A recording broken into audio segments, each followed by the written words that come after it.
Today we gather to remember a very dark chapter in our nation's history, a time when fear and prejudice led to one of the most egregious violations of civil rights in our nation's history. As we mark this day of remembrance, we pay tribute to the 120,000 Japanese Americans, 12,000 of whom lived right here in Washington state, who were interned by their own country.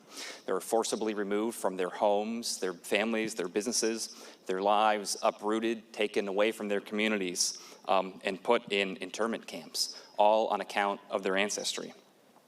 You know, Mr. Speaker, William Faulkner famously warned that the past is never dead. It's not even the past. We pause on days like today and commemorate the Day of Remembrance to try to ensure that Faulkner's warning to us does not become prophetic.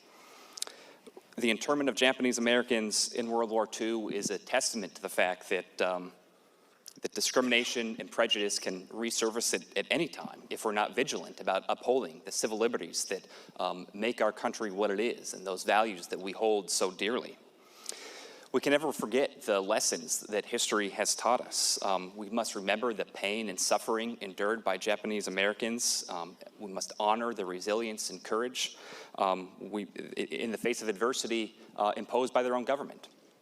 Mr. Speaker, the gentleman from the 10th District alluded to this. It's referenced in the resolution I stand in support of. Japanese internment was initiated by an executive order of President Franklin Delano Roosevelt.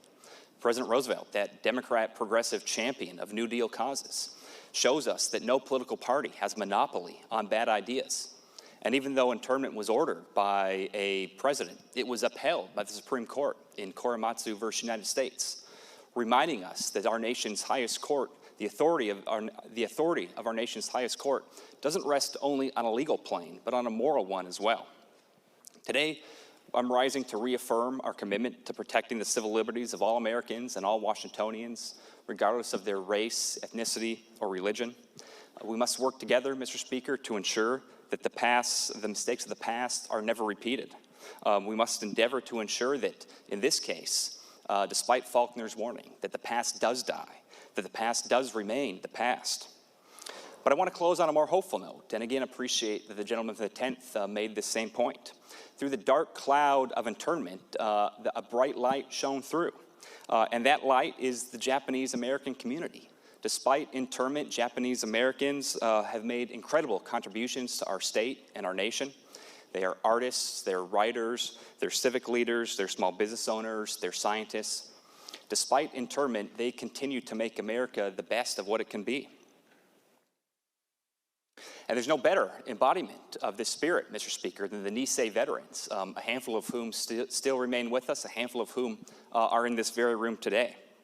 These Nisei veterans not only served their country with distinction in World War II, but they risked their lives to protect the nation based on what they knew that nation could be, not necessarily what that nation always was. I hope you'll join me, Mr. Speaker, in thanking them for their service.